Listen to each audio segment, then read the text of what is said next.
Legenda Sungai Kapuas. Legenda adalah sebuah cerita yang mengisahkan kejadian-kejadian masa lalu atau tokoh-tokoh yang dianggap memiliki makna atau kepentingan khusus dalam suatu budaya atau sebuah sejarah suatu masyarakat. Di Indonesia, tempatnya di Kalimantan Barat, memiliki banyak sekali cerita legenda yang turun-temurun. Salah satu dari sekian banyaknya legenda yang ada di Kalimantan Barat, tidak kalah terkenalnya dengan legenda lain adalah legenda Sungai Kapuas. Orang-orang yang mendengarkan cerita tersebut akan penasaran dan tertarik untuk mengunjungi tempat yang dimaksud dalam cerita legenda tersebut. Sungai Kapuas berada di Kalimantan Barat dengan panjang aliran mencapai 1.143 km, yang menjadikan Sungai Kapuas sebagai sungai terpanjang di Indonesia. Sumber air atau hulu dari Sungai Kapuas berasal dari Pegunungan Muler, Kabupaten Putus Ibau, yang kemudian mengalir melewati Kabupaten Sintang, Sekadau, Sanggau, dan berakhir di Selat Karimata, tempatnya di sekitar kota Pontianak.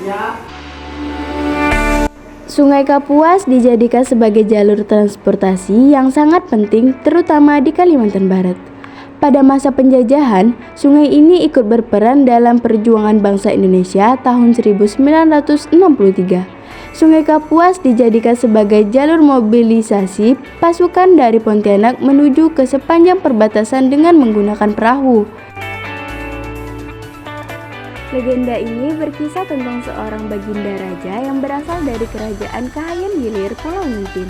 Raja Kahayan Hilir memiliki dua orang putra kembar bernama Naga dan Buaya. Ia berharap kedua anaknya dapat meneruskan tahta kerajaan dan melindungi rakyat. Namun, sifat mereka yang bertolak belakang membuat sang raja ragu untuk memilih salah satu di antaranya. Suatu hari, sang raja memutuskan untuk meninggalkan istana dan menyepi di suatu tempat yang jauh. Dia pun menyerahkan kerajaan kepada kedua putranya. Naga yang memiliki watak jahat menyalahgunakan kekuasaannya dan berbuat semena-mena. Buaya yang mengetahui hal ini lantas menegur Naga. Keduanya pun berperang. Peperangan yang dilakukan keduanya akhirnya diketahui baginda raja. Sang raja pun marah dan mengutuk mereka berdua. Tiba-tiba petir menggelegar. Seketika berubahlah buaya menjadi seekor buaya. Melihat adiknya berubah menjadi buaya, Naga ketakutan. Raja memandang anaknya dengan rasa penyesalan. Dalam sekejap, Naga pun berubah menjadi seekor naga dan pergi meninggalkan ayahnya. Sang raja sangat menyesal melihat kejadian tersebut. Ia merasa bahwa keputusannya untuk mempercayakan pemerintahan kepada naga dan buaya merupakan kesalahan besar. Namun, ia tidak bisa mengubah apa yang sudah terjadi. Setelah itu, buaya menjalankan pemerintahan dengan bijaksana. Ia memperbaiki semua kerusakan dan kekacauan yang ditimbulkan oleh naga. Ia juga meminta maaf kepada rakyat atas kesalahan kakaknya. Sementara itu, naga merasa kesepian dan terasingkan. Ia merenung dan meratapi nasibnya sendirian di Sungai Kapuas.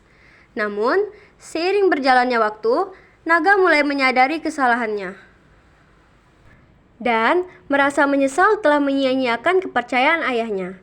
Beberapa tahun kemudian, sang raja yang sudah sepuh memutuskan untuk mengunjungi naga di Sungai Kapuas.